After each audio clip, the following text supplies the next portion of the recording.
Everyone, welcome back to my Destined Journey. Today I am extremely excited about this video because I am sharing my latest cruise hacks, tips, and tricks.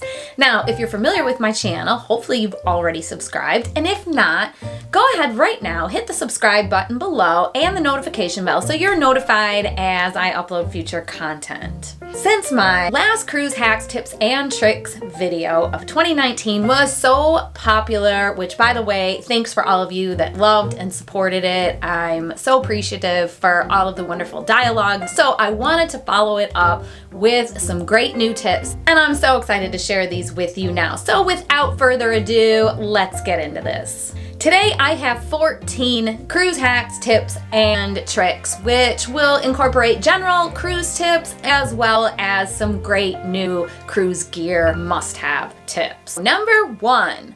Call for an upgrade when the rate of your cruise goes down. When you make a deposit on a cruise, typically you have up until 3 months prior to departure to cancel your cruise, get a reduction in your rate if the price goes down, make any changes that you'd like. However, after final payment, that's when it all ends. You make your final payment, you're locked in, unless you have travel insurance, and even with travel insurance, you should know that you have to have specific reasons to cancel.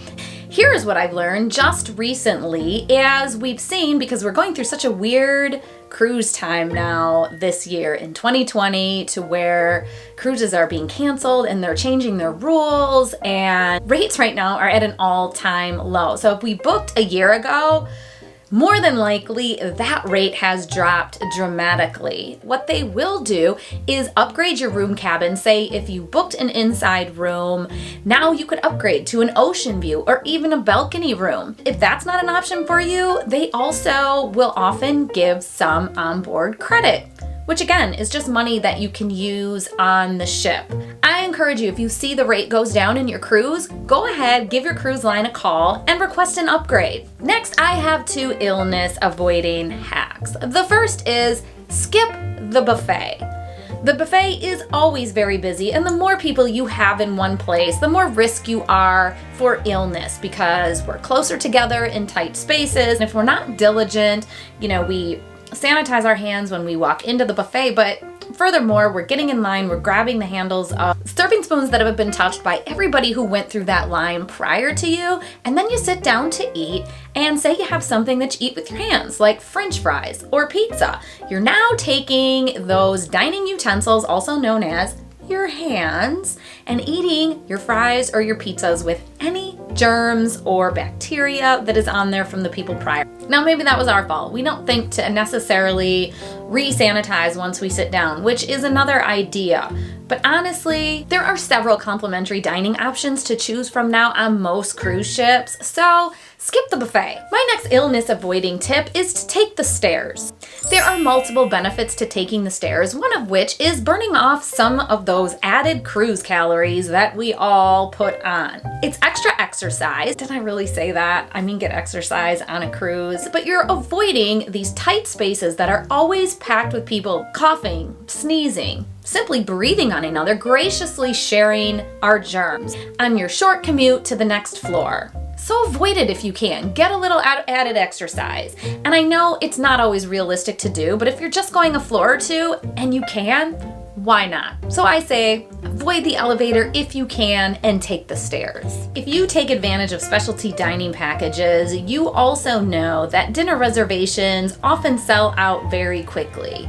You do truly have to be Johnny on the spot prior to your cruise, months prior to your cruise, making reservations, or you may find that you'll miss out altogether. Well, here's my hack. Go standby. That's exactly what we did on our last cruise. We never got a reservation at our favorite restaurant on Norwegian ships, Cagney's Steakhouse. We were nearing the end of our cruise and thought, why don't we just show up and see what happens? We showed up, asked the maitre d' if there had been any cancellations, and initially there had not. We took a seat over at the bar, and lo and behold, less than 30 minutes later, and only 1 bowl of snack mix consumed, we were promptly sat at a table. And I do have to say, that was one of our best meals all week. So if you weren't able to make a reservation, go standby. Now, some cruise lines have laundry facilities, in which case you should bring detergent pods to avoid paying inflated prices. If you're cruising Norwegian, you should know that they do not have any laundry facilities, but they do have a better option. They have a wonderful laundry service. And what that means is you fill up a bag of clothes, you leave it behind in your stateroom. Your cabin steward, when he comes in to make up your room, will grab the bag, have it laundered, pressed, and folded, then return to your stateroom in the next day or two. All perfect and ready to go. So I did grab one of the bags on our last cruise so that I could show you just how big this is, because I think it's a great value. So this is the bag, and I want to say it's about 18 inches wide, maybe 24. I don't know how good of an estimator I am, but here it is. You can fill this all the way up, and they only charge you $20. Now, I think this is a great hack to be able to pack a little bit less on your cruise and plan to rewear some of your staple pieces. We know how that is. We're eating a lot of food, a lot is going on, and it's really easy to stain something that you might have planned to wear more than once. I say take advantage of the laundry rooms if they have one, and if they don't, you're on a Norwegian ship, fill up a bag of laundry for $20 and have them do it for you. My next tip is if you take advantage of the onboard shopping specials, more specifically watch shopping. Watch sales are huge, and they constantly run specials and promotions like 70% off, maybe even a higher percentage than that. Here's my tip. If you have Wi-Fi access and you can check those prices online to see if you can find a lower price. If you do, the cruise line will match it. Yes, they will. I had no idea of this until very recently on our last cruise, where we took advantage of it for 2 watches. It was very simple to do, just showed it to them on the phone. Here's the price, it's this much cheaper. And they said, okay, here you go, brand new price. So be sure to comparison shop when you're looking at watches on your cruise so that you can pay a little less money and have more money for something else. Now let's get into some of my cruise gear tips. Due to all the scare of illnesses on cruises lately and our personal experience last month, my first packing tip is to bring a thermometer. I'm sure I've said this before, but this is the first cruise that we've used it and taken advantage of it, and we're so grateful that we had it. Our kids got very sick on our cruise in February, and this little gem came in very handy. If you can't monitor a fever, you have no way of knowing if you're in the danger zone. And going to the cruise medical center is very costly. So this is tiny, lightweight, inexpensive. They're a couple bucks. This one's from Walgreens. They sell them at the Dollar Tree. Grab a thermometer and throw it in your bag. So if you have the unfortunate experience of being hit with an illness in your room, you can monitor what's going on. This next is a duplicate from my last cruise hacks video, but because it became one of my favorites, I figured it was worth repeating. This is magnet clips. Your cabin walls are all magnetic, so is your door. These came in so handy on our last cruise because there were so many things we were able to hang up. We hung up the kids' lanyards, our daily sheets, activity sheets, so they were easy to find and see what we were going to be doing throughout the day. I also hung up my necklaces to help keep them organized, and it freed up our very limited desk/vanity space. Now we brought just the cheapies from the Dollar Tree, the ones that clip. On Amazon, you can purchase magnet hooks that actually hold up to 100 pounds. I don't know what you could possibly think to hang up that would weigh that much, but it is awesome to know that you have that option, especially if you are in one of the smaller rooms and you need that extra space.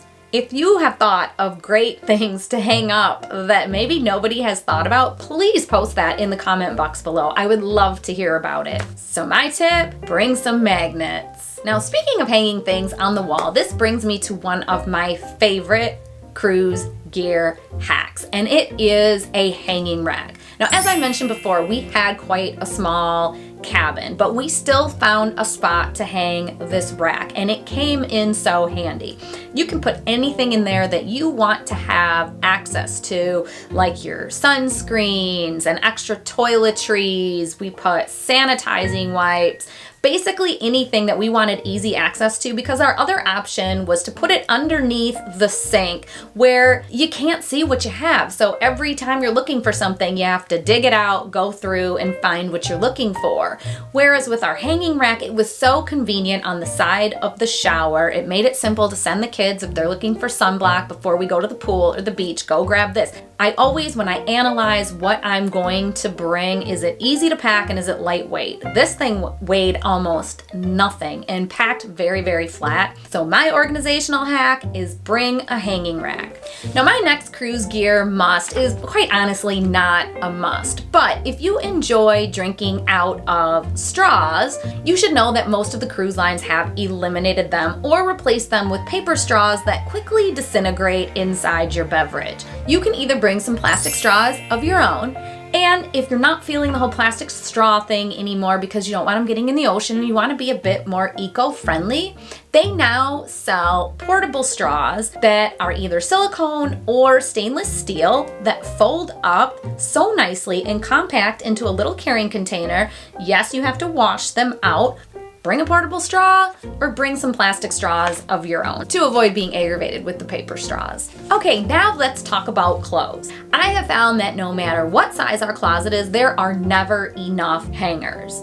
I end up doubling or tripling tops and dresses on top of each other, and more than likely, my husband's clothes get kicked to the curb and end up having to be folded into the closet because there's just not enough. I want to say there's usually no more than 8 hangers in the closet. On our last cruise, we were so elated to see that the cruise guests that stayed in our cabin prior to us had left behind a slew of plastic hangers. Not only was I happy to be able to use them, I was happy to learn of the option of bringing my own plastic hangers. This is a super easy hack. You can get a 10-pack or so from the Dollar Tree. Very lightweight, so it's not gonna help push you to your 50-pound max in your luggage. And then I thought too, we can also leave them behind for the guests that stay in our room after us as a nice little surprise for them as well. To have more hanging space in your closet, bring some plastic hangers. And better yet, leave them behind for the guests after you. Okay, now for the clothes that will have to remain folded and stored on the shelf, I found an awesome hack. Now, in a recent packing video, I discussed using packing cubes for the first time as a way to organize my suitcase and minimize wrinkling. As I unpacked my suitcase, I realized I could keep the clothes neatly organized in the cube and place that cube directly in the closet. Boy, did that keep my clothes even more orderly and organized, as I would just pull out the cube, unzip it, take out what I needed, and put it right back. It also helped at the end of our cruise because if there was anything in those cubes that I hadn't worn, I just took the whole cube, put it right into my luggage, and it was an easy way to pack back up and know that those clothes were still clean when we got home. Buy some packing cubes. They sell them everywhere. I've seen them at TJ Maxx, and Amazon has all different colors. I've seen another family on YouTube that purchased a different color for each person in the family so they'd know whose clothes were whose. That's brilliant, but it's only about 20 bucks. You get 4 cubes plus some additional packing bag. I would say it's one of my favorites for packing organization of all time. So you use the cruise tips I've provided, and yet some wrinkles sneak past. What do you do now? You can request an iron from your room steward, but you may have to wait for a while, and when you're finished, he swiftly takes it back. So if you have more clothes to iron later, you'll have to request it all over again. The hack that I originally was going to share with you that I recently purchased, I found out was contraband on cruise ships, and I'll just show you anyways. It's a clothes steamer. I was wondering if I could sneak it in, still work it out because I love this thing, but it sounds like I can't. So after doing a little more research, because no matter how well you pack and prepare and organize, you're still gonna have some clothes that get by with wrinkles, and you wanna wear them. You don't wanna look like a wrinkled mess, and you don't wanna have to skip an outfit you were looking forward to. I found now there is wrinkle spray. I'm not all about added chemicals and putting chemicals to the room, but also I do want to be about cruise safety, and heat up items are considered a hazard on cruise ships. Anything that heats up, except still your curling iron and your flat iron, is allowed on. So a remedy to your wrinkles is bring some wrinkle spray. So on my last Cruise Hacks, Tips, and Tricks, I shared that we bring our own snorkel gear. That was really limited to the breathing tube. I don't know if that's got a particular name. The breathing tube and the mask we would bring. And we found that it saved us money because every port that we went to, we weren't having to rent one, and it just made it really convenient for us. What I have found is you can purchase snorkel gear cases. And these are great because everything fits in there perfectly. It zips up and you can wear it crossbody, wear it on your shoulder, and you can bring your snorkel gear to every port going forward. So check out the snorkel carrying cases online. I will have a link in the description box for everything that I've discussed today so you can easily find it. But now this went really quick. That was 14 things. That's all I have. If you have any tips of your own, please share them in the comments below. I love your comments, and a lot of times you guys have some really great ideas, so I appreciate you sharing. If you haven't subscribed yet, please do so now and like this video. As always, remember to live your own destined journey. We'll see you next time.